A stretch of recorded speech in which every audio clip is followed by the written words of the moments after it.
You're going here in Syracuse. Tony Simeone joins us. Are they calling in right now, Tony, due to the fact that the football team's about to be in the college football playoffs?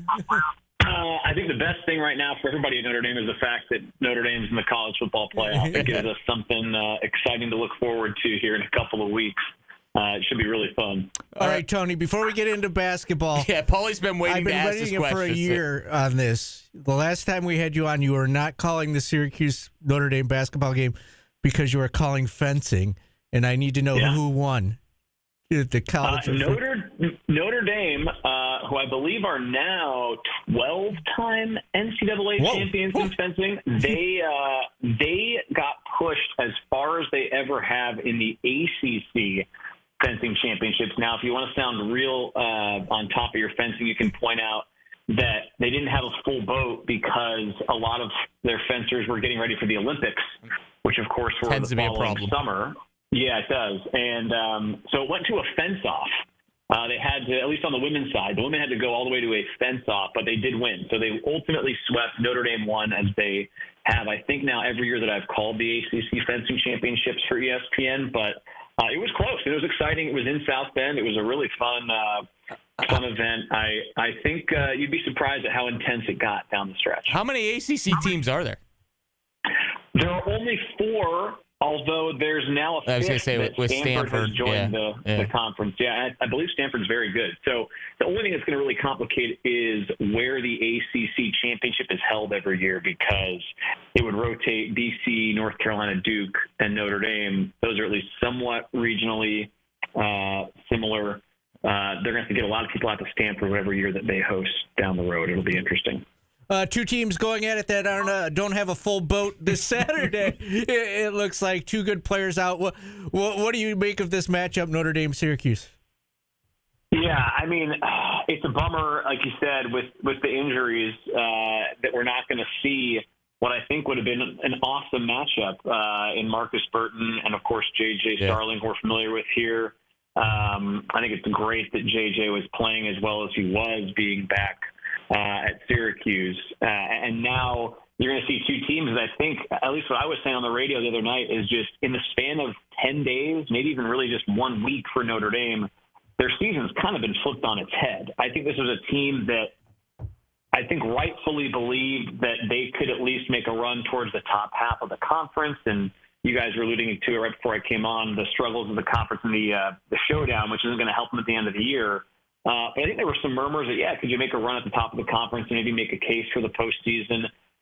I don't want to say that's completely out the window yet, but this team is nothing like what they are with Marcus Burton, who was preseason first-team All-ACC. I mean, he's just that good. I know you guys saw him in Syracuse last year. He and Braden Shrewsbury put on a great show. So it's just a bummer around here because he's also a local guy. There's a lot of excitement about him. And a lot of guys now are being asked to do things they weren't expected to do at the start of the year. And they've really had a short runway to figure it out. You know, he's injured on a Tuesday. They had to play that game without him the next night, a Wednesday. They're still in Vegas for the tournament. Now they're on the road at Georgia a couple nights ago. There just hasn't been time to really put together probably a completely new game plan. And maybe by the time Syracuse rolls around on Saturday, they'll at least have had more time to prep for what life's going to be like for a while without Marcus Burton. Before I go back into the Notre Dame this season, I want to touch on JJ a little bit. Like, how do Notre Dame fans view, the parting with JJ coming back to Syracuse? Yeah, I think it's all positive, quite frankly. JJ was here for a really weird year, if we're being completely honest. It was just a season, frankly, where expectations were high going in. They were coming off a tournament berth. JJ was, I think, one of the highest-ranked recruits they ever brought in. And their season just never quite got going the way they thought it would. With all the veterans coming back, they really missed, of course, Blake Wesley, who went off to the NBA. I think we all maybe overestimated or underestimated his value the year before. And I know JJ got banged up towards the end of the year there. And I think that just when the dust settled, when Mike Bray decided to end his time at Notre Dame and go to the NBA, when it came to JJ being able to go back closer to home, kind of a reboot for him, Notre Dame rebooted their whole program as well. I think it was in the best interest of probably everybody. And it's been great to see the way he's performed this year. Again, the injury is unfortunate, but I don't think there's a lot of ill will held towards him, in particular because just that season, I think everybody that was a part of it, and I'm sure JJ is part of this too. Like everyone has some amount of regret that it didn't go better, and they could have done maybe a little bit more to prevent that. But at the end of the day, I think it's just everyone kind of has wiped their hands clean of it, and they try to just move on, whether that's here in South Bend or anybody else that went elsewhere around the country. Yeah, and we saw, I remember seeing him in the hotel. I mean, he was dealing with an injury toward the later part of that year throughout the ACC tournament. Let's look back at this season a little bit. Obviously the injury has played a key factor, but you've also been in some tight games here as of late, minus the Georgia game. You fell to Creighton. Creighton just knocks off Kansas. Like, besides Burton, who is this team turning to try and lead them? I think they're trying to figure that out. I think Tay Davis is their best offensive option without Marcus Burton. Braden Shrewsbury, of course, is a great shooter. I think he shot. I wasn't again at that game, but I think he shot it really well in that kind of run and gun affair in Syracuse last year. But I've seen just in the games without Marcus now, shots are harder for him to find because he was so good at playing off of Marcus Burton. Marcus would get him great looks. Those looks are harder to come by.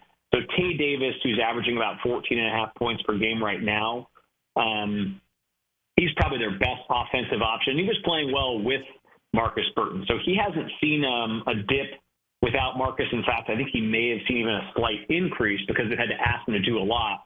But they asked him to do a ton on the defensive side of the floor as well. So he's just got a huge workload. The one name to maybe look out for is Madalacco, who's a transfer from Princeton. His offense has kind of come and gone. In the game where Burton got injured out in Vegas against Rutgers, it went to overtime. Madalacco, who's a 6'4" guard, had a 24-point, 10 rebound, 5 assist, double-double. He made, I think it was 6 threes, 3 of which came in the last minute of regulation or last minute of overtime to almost erase the 6-point deficit, and then missed one off the back of the rim at the buzzer. So he's a really good player, really sound, great assist to turnover, and really reliable player. But even he was kind of brought in to be this secondary guard to help out Marcus Burton, take some work off his plate when it comes to ball handling, and now he's being thrust into more of a scoring role or more of a lead offensive role that I just don't think they planned on expecting that from him. It's certainly not this early in the season. And you can just see everybody's trying to, I think, have to adapt to a new role offensively. And I think it's just going to take a little bit of time until everyone can kind of get up to speed.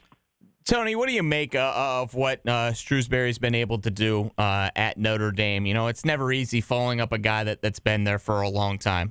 Just look here at Syracuse of what Adrian Autry has to do, and I'm not comparing the two, but I see the recruiting classes that he is supposedly bringing in. Like, to me, on the outside, I think Notre Dame's moving in that right step in the direction. How do you feel it right now with this Irish program? Yeah, the energy and the vibes are still extremely high.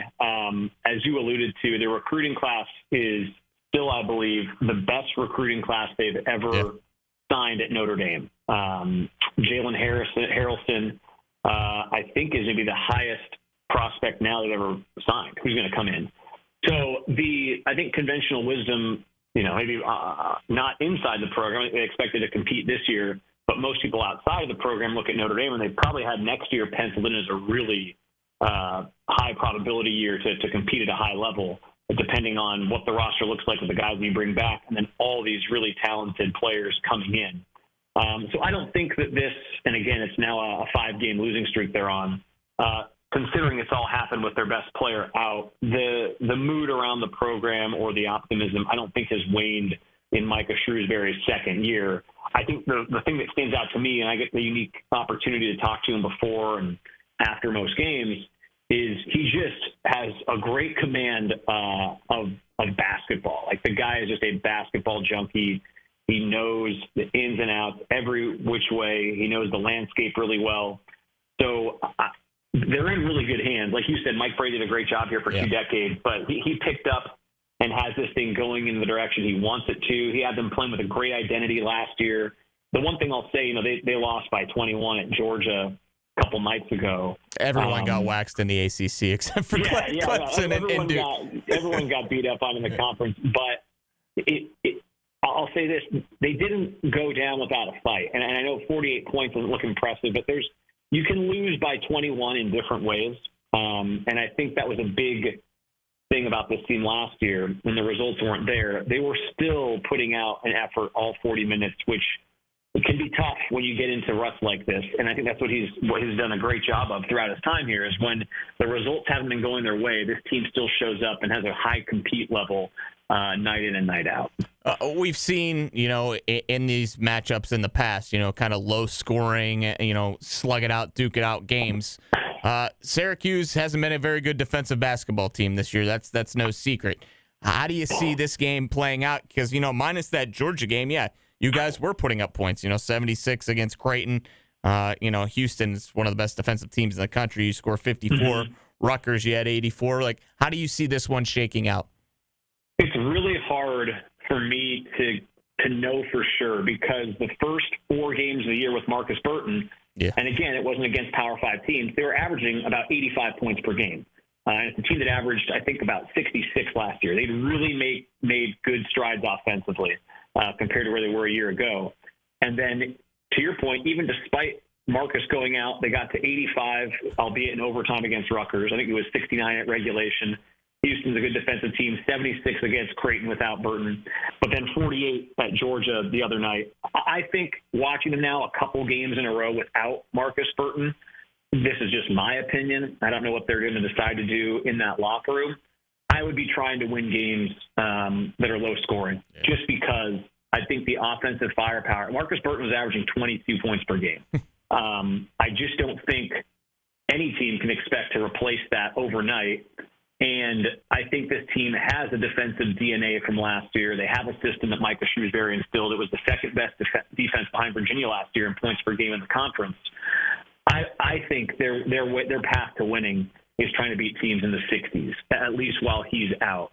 Now, again, like you said, if you find a team that's not playing well defensively, they've got enough capable shooters and enough guys who've taken strides that I think they can outscore a team on a given night. But I think as far as a sustainable path forward, I would just guess their best bet is try to beat guys in the 60s on the glass, win the turnover battle, and try to grind out some of these wins until Marcus Burton gets back. All right, Tony, thanks for your time, and we'll see. I'll at least see you Saturday at Notre Dame. Okay. Paulie gets to take the train out there. Love it. I can't wait. I love a noon start as well. See you, Tony. Thanks. Yeah, I have a whole long time, and the train leaves Notre Dame at midnight on Saturday, man. so I've got all day after the game. So